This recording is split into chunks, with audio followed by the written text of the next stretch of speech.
Welcome back to the Brain Gut Connection podcast, where we unpack the intricate relationship between your gut and your mental health. I'm your host, Dave Bredhauer, and today we're diving into how your gut can either support or sabotage your mental wellness, especially when it comes to anxiety and depression. If you've ever felt butterflies in your stomach before a big event or noticed your digestion faltering when you're stressed out, you're in the right place. Stick around, your brain and gut will thank you later. Joining us today is a true powerhouse in the world of holistic health, Loralee Humphreys, creator of the Radiant Reset program.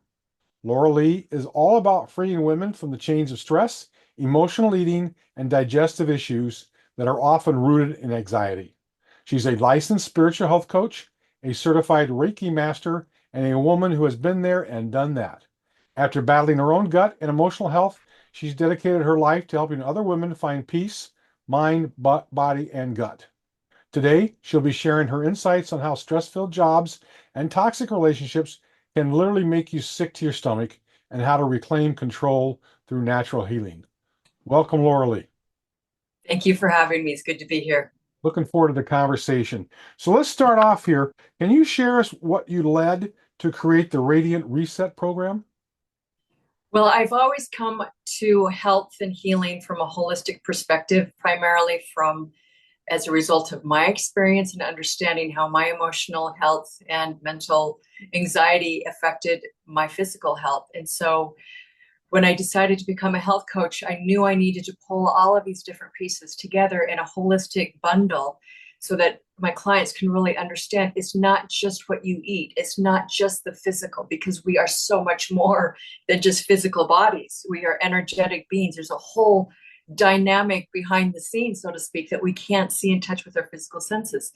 And so in order to heal the physical body on a permanent basis, you've got to go to that deeper energetic level, which is where all of the emotional data, the mental beliefs, all that non-local, non-physical material or data is accessed and stored, because that's what influences in large measure the functioning of the physical body. And so when I put together my program, and I'm like, okay, I know I need to add this piece. I know I need to add this piece, because it's in working with correcting and restoring the gut, then there's a lot of nerves that go through the abdomen, which are very sensitive and very wired to the emotional stress and responds to that. And so in order to heal that, the physical, you've got to learn how to relax, which then opens up the emotional and mindset pieces. And so you can't have just the one. And then in order to maintain that health and to keep the toxic load from re-entering once you cleansed it out, then you look at the lifestyle. What are you doing on a day-to-day basis? What are you eating and putting in your mouth? How are you responding to the stressors of life? So it's, as you can see, it takes so many different angles and pieces to heal the colon, the liver. And so that's what I aim to do when putting together my programs, to really help my clients understand themselves from this holistic standpoint and then take care of themselves accordingly. So we've all heard the term gut feeling, right? Can you explain how our gut and brain actually communicate with each other? Sure. So you've heard that the gut is the second brain. And when you look at anatomically, you've got down through the stem of the brain and then the spinal cord, you've got a large nexus of nerves or a plexus of nerves that come out from the spine to innervate or to affect and run all of the digestive organs. So that's one angle. And then you have the 12 cranial nerves that come off of the bottom of the brain. And the vagus nerve is one of those. And it's called that because it seems to wander. Well, it does wander. So it comes down from the bottom of the brain through the neck into the abdomen.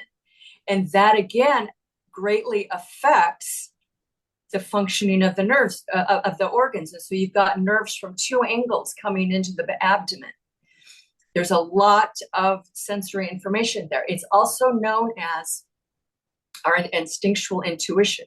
And this is where the crossover is into our energetic makeup, our biofield, our energy system. So we are always broadcasting and receiving energy signals from our environment. And a lot of that is received and processed through our abdomen, through the nerves. So when we sense, go into a room and sense, we've all had this. You go into a room, you just kind of sense that the energy, the feel of the room. You know immediately if it's a hostile place, if it's safe, if it's something you need to run from, if people in there just had an argument, if they're having a good time, you can feel it. And that is, you know that via your second brain, i.e. your gut instincts, i.e. your intestinal tissues, and all the nerves sit there. Okay, so the abdomen receives all this information, sends it to the brain, and they talk. So that's kind of the layout of the gut brain connection. And then you also have on the chemical level of things that, like the neurotransmitters, the serotonin, the dopamine, other chemicals that regulate and modulate our mood and well-being, that are made in the gut as well as the brain. And so they're always talking to each other. So this whole gut feeling, you mentioned walking into a room and sensing something, Yeah. right? I know in my own personal experience, I've walked into a space and turn around, walk right back out. Other times I didn't listen to my gut and wish I had of. Mm-hmm. So when you know that there's something wrong and don't act, how can you, I mean, is there a way to act on those senses? Am I making sense? Yeah. So it's like any skill, like going to the gym, working out, building muscle. It takes practice and consistency. And it's becoming attuned to the signals and your senses.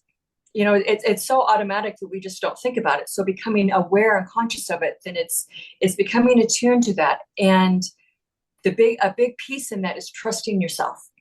And I know, especially with women, have a hard time with this. We second guess ourselves all the time. So it's like, well, I feel this, but is it right? Should I, do I, all the things that go through our head, rather than just saying, oh, this is the hit I got, I'm following it. That's the practice, is learning to trust ourselves. And then secondly, what I've also found is with our choice of diet, the foods we eat, and all of the chemical toxicities and things, those chemicals and the energy of those lower vibrational foods will interfere, cause a layer of chaos and disturbance. So it's difficult to receive those signals from our gut intuition, because they're coded, they're distorted. There's a interference pattern there because of our food choices. So the cleaner that we can eat, whole foods, fruits, vegetables, nuts, seeds, grains, a good quality, healthy diet, as well as cleansing the toxicity and the heavy metals and the pathogenic microbes out of our gut. Those things we can do, not only do they heal the gut, but they also assist us in creating that intuitive channel and keeping it open so that we can receive those signals more clearly. So emotional eating, right? That's a big issue. I know it has been for me in my past.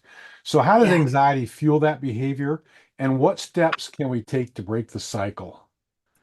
Okay, so anxiety is at its root, it's fear. And it also roots back or traces back to childhood trauma or other trauma during our life. So let me just run down real quickly, when we do have a trauma, what our body physiologically does. So let's say somebody comes at you or there's something, it's like immediately you're going to catch your breath and your muscles going to tighten. Okay. And when you do this in a state of fear or whatever the panic or freak out, that emotional energy is imprinted right there in the second, also in that tensing of the muscles. And so if that pattern then develops over time of you're not able, let me back up. Sure. When that happens and you're not able to process or understand whatever that incident, that trauma, that experience was, what happens is your emotional energy and your mental energy split. So your emotional energy, which is magnetic energy, it gets frozen in time. And that's where we disassociate from, and it goes into subconscious, and then we forget about it. It's unhealed trauma. A part of ourself is still holding that trauma. And then the mind, the emotional or the mental energy, which is more electric and type energy, that separates. And so it starts spinning. Okay, spins and spins and spins. And that's what keeps you up all night. And that's what fuels anxiety. Okay. So in order to resolve that and understand the dynamics, that's where we have to look at ourselves as energetic beings, because that's where the schism is. Okay, it's not just in the nervous system. So let's say somebody's gone through a divorce and it's been horrific. Okay, and so 5 years later, they're still not quite through it. There's still a sense of very sensitive, that they get triggered very easily, and there's still a bit of PTSD. And so then they've got the anxiety and all of the emotional ups and downs that goes on. So the way you break it is be willing to go there, number one. Number two, understand and learn the process of what happens to yourself energetically and how your mind and your emotional energies have become split. And then you can say, okay, I understand this. It's not something that's not resolvable. I just have to be willing to go through the work, turn my attention inward, which a lot of people have a hard time doing, and being willing to do the work. So if I understand correctly, what you're talking about is we get stuck in the fight or flight, Yes. right? Yeah. And that Yes. becomes, and I know subconscious is developed from birth to 7 or so, and then and what happens, right, in those years forms who we become later in life. But it can also impact us. We get stuck because of trauma that Yeah. we experience in life, and then trying to get out of that can be problematic. Yeah, and that's where it takes a lot of trust. It takes education. It takes coaching, and that's one of the pieces that I knew was very needed when I put into my program. And so I do address that, having done a lot of my own work. I know the process. I've done it myself, so I can take other people through it, and I have. So when you're going into that, then the biggest piece to unravel that is being willing to go back in time, and it's not reliving. We're afraid of feeling the pain of the time of the experience, because we think it's going to be so horrible and bad. But when you go back just to look, it's only about just freeing up that emotional energy that got stuck and frozen in that moment, and feeling it again, which is never as bad as the first time. It's just allowing that energy to unfreeze and to start to move through your body. And then all the anxiety diminishes. It's proportional. The more you can calm and resolve and release the emotional, the energies, the emotions of whatever trauma and things that you held on to, the quieter the mind becomes. And so until eventually you can look at the incident, you can learn whatever you needed to learn from it. There's no more emotional charge. That tells you that your mind, your mental and emotional energies can now flow in harmony and congruence again. Okay, so that's when you're in that state, there's no more anxiety. Okay. A beautiful state to accomplish, right? Or to achieve. Yeah. Yeah. So you deal with women with anxiety and depression, right? Mm-hmm.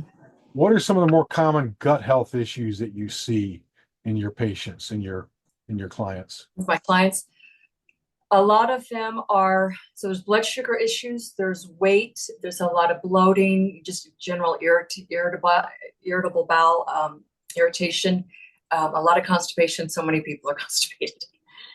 And so all of that, those are the main things. When you're in that state, then again, that's going to shift the biochemistry, the microbiome, the nervous system. The anxiety, the depression are common and emotional results. So you don't see a lot of IBS, Crohn's, or SIBO? Not so much. Okay. Yeah. So not the well, autoimmune issues, right? That's a long list. Yeah, more long-standing things. Yeah, but no real major, if you will, autoimmune issues. Okay. Yeah, I try and get them before they get that bad. Or that's the segment of the of people that I look for is because I mean, yes, you can correct those, and I haven't done too much of that. It does take just a lot of work, a lot of cleansing, really focusing on specific diets, really re-inoculating the gut. When it comes to most everything, the root cause of any kind of a gut thing is going to be the toxic load. And so if the longer the standing issue, then it just tells you that the toxic load has been building for longer than 5 years even. Yeah. And so you always go back to the initial thing of like, let's clean out the irritations, let's clean out the toxicity, the heavy metals that are scratching and irritating, the pathogenic critters or microbes, I call them critters, that are excreting their own toxins and poisons and just stirring up the environment too. So it always comes back to the environment. Do you find a lot of your clients with parasites in their intestines or in their gut? I've not seen it too much, but I know that. Yeah, everyone. Oh yeah? Okay. I've not seen it too much, but okay. I know as a kid it's So worms, but that's TMI. But yeah. So look at the definition of parasite. Okay. It's anything that feeds off a host and creates a negative result.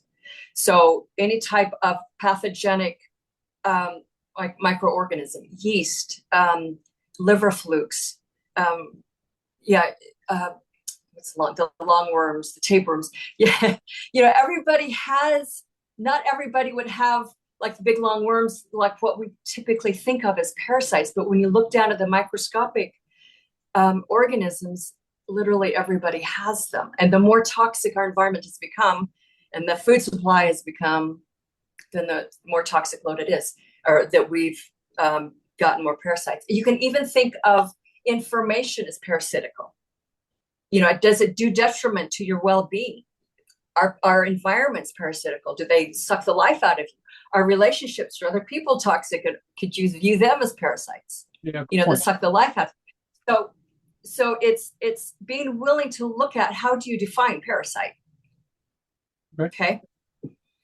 So at the bottom line, at the end of the day, anything that's going to harm you is going to suck your life force energy, is going to cause physical harm to the tissue.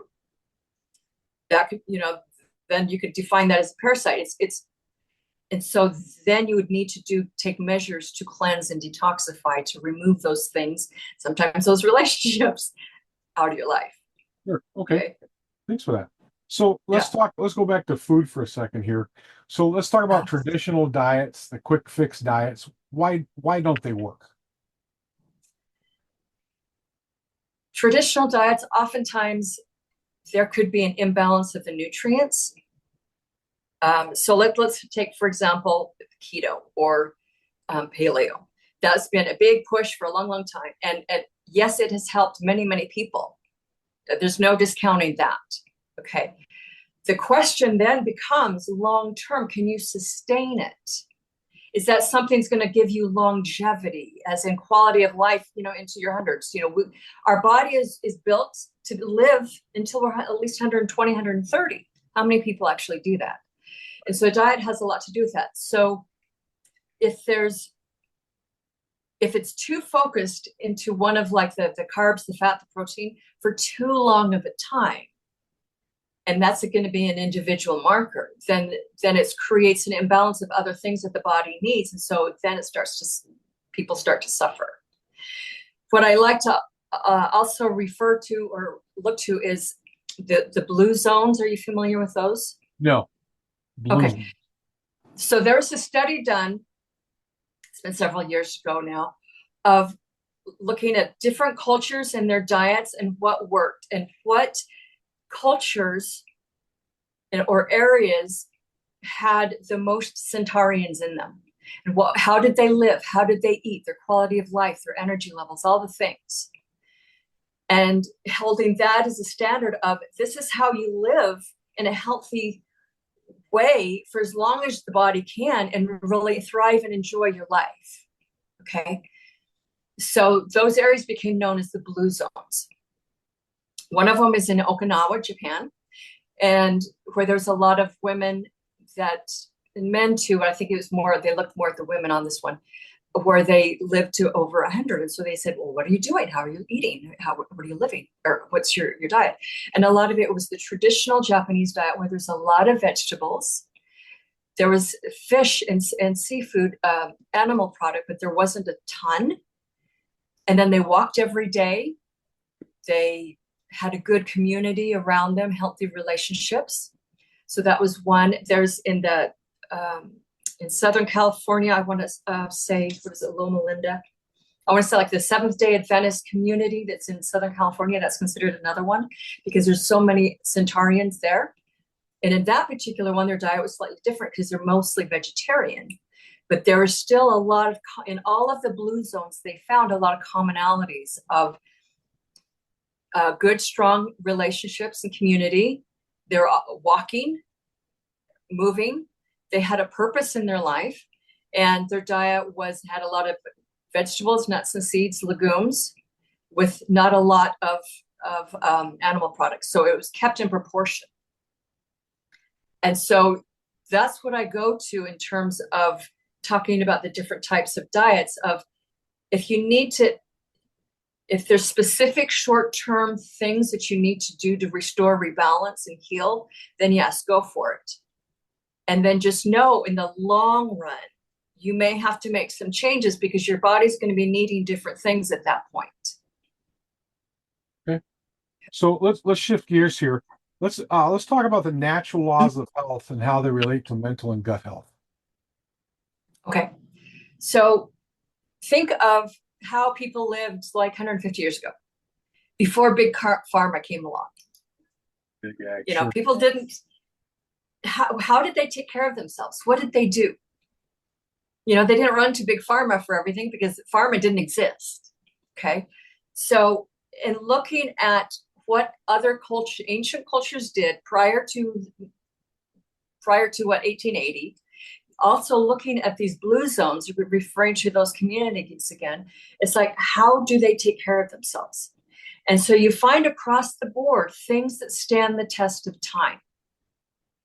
So for example, we know it's like, gravity. You drop something, it's going to fall to the ground. That's a natural law. Okay. Certain, electricity works a certain way. Those considered to be natural laws. They're so simple and obvious and in our face that we often forget about it.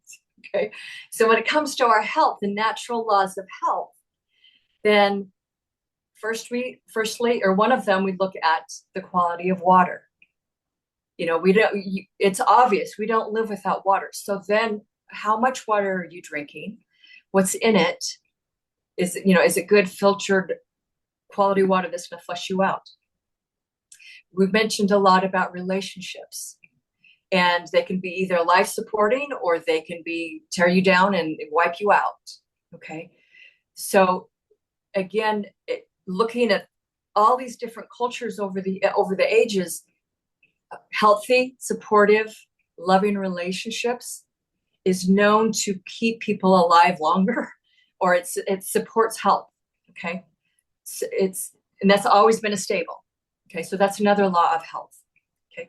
Having a purpose, a reason to get up in the morning, and something that that you have to give up, to serve and to offer other people to make life better. That's another law of health. If you don't have a purpose, then, so many people you just see in nursing care homes, they just curl up in a corner and, they waste away because there's no purpose, among other things. Okay. Quality nutrition. We know we have to have quality nutrition in order to live, in order for our bodies to thrive. So that's another one. Movement.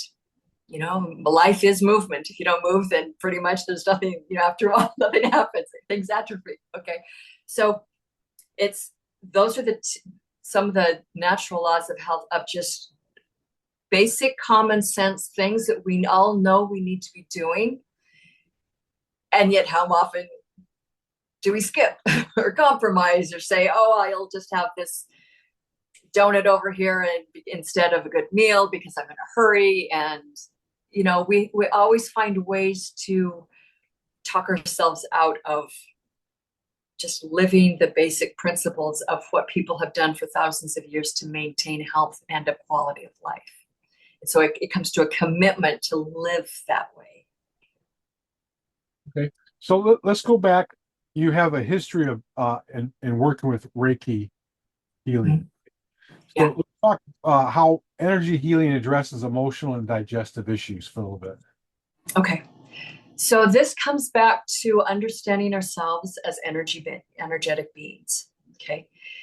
Every culture throughout time has known this, except ours. About 100 and some odd years ago, then the idea of ether and energy was taken out of the vernaculum. And so now we have people running around, or so many people, that's like the only thing that exists is their physical body. And that's just simply not true. We have an energy system. It's also called our biofield. The medical industrial complex, military industrial complex knows our biofield. They use it.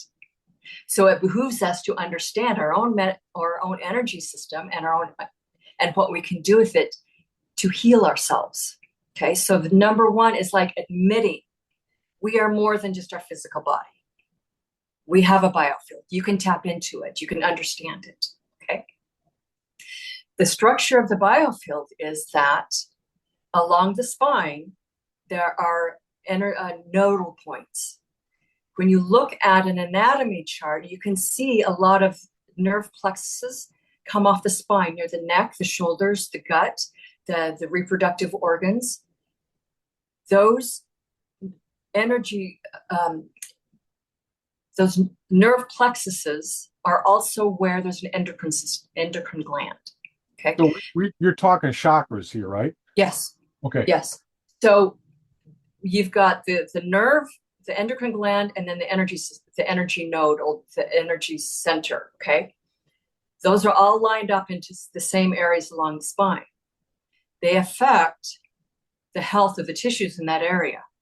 So let's say when it comes to the gut, that correlates to what we consider the third chakra. The information that energy center receives and processes is about how we feel, how we view ourselves, our confidence, our will, our identity, whether or not we have strong boundaries, whether or not we can stand up for ourselves. It's about who we believe that we are. Okay. So if you have a history of being taught that you're nothing and no one and you can't do anything and you don't measure up to your older sibling and on, so many of the negative voices that we hear over a lifetime. Okay, all of that energy, all of those beliefs and the emotions associated, those experiences are going to be received and stored via our third chakra. The storage units are the tissues of the digestive system. Okay. So understanding that piece first. Now, when you have situations where something's triggered and you're criticizing yourself, you don't believe you're worth it, you don't have the confidence and all the things, all the mental chatter. By understanding that that is the type of data that's stored and processed in your third chakra, now you can go in and do something about it. This is what I teach my clients all the time. So what you do is turn your attention inward, close your eyes, start to breathe. Several long breaths, rhythmic inhale and exhale, and then you bring your attention down to your abdomen and you start to sense and feel and connect with yourself. And as you get practiced in that, then you'll be able to sense and even see psychically the energy of those emotions, of the not feeling good, or you'll just sense it, you'll feel it, of all the negative thoughts that you've been taught about yourself and what you believed about yourself. When you tap into that, when you sense and touch it, then you start breathing it. You start breathing into that area with your breath to move that energy through that area of your body. Okay. As you practice this over time, You'll begin to become more in tune with yourself. You'll be able to sense and connect more with the energetic content, the emotional data in your gut, so that when something triggers, you can go in and do the breathing exercise, breathe that emotional energy through your body, and it will lower the tension. When you lower the tension, you calm the nervous system. Even just breathing by itself will calm the nervous system down. When the nervous system is calmed down, the physical tissues of the digestive system can function better and to start more efficient digesting and metabolizing. So moving out of the fight or flight into rest and digest. Right? Yes. Okay. Yes. So a couple more points here. If someone's overwhelmed with anxiety and gut issues, what's the first small step they can take towards starting on the path to healing? Firstly, there would be look at what you're eating. What Okay. food are you putting into your mouth? Because if it's a standard American diet, pulling stuff out of a box, it's laden with chemicals that not only make you addicted to them, that they stir the soup to make the agitation and the emotional upset even worse. Okay. Well, I like So to emphasize what? SAD. I like to emphasize standard American diet. SAD is the SAD diet. Yes, absolutely. I'm sorry, you Yeah. were So saying? number one, track what you're eating, and then look at especially if it's much processed that comes out of a box or a can, go look at the ingredients. Do the research, especially words that are 5 miles long that you can't spell or can't pronounce. Yeah. Yeah. Go look them up on the internet. What do they do? And you will find a litany of very toxic things. So from there, decide you're worth it to make some changes in your diet, and you're going to eliminate those foods and replace them with fruits and vegetables, things that the earth produced.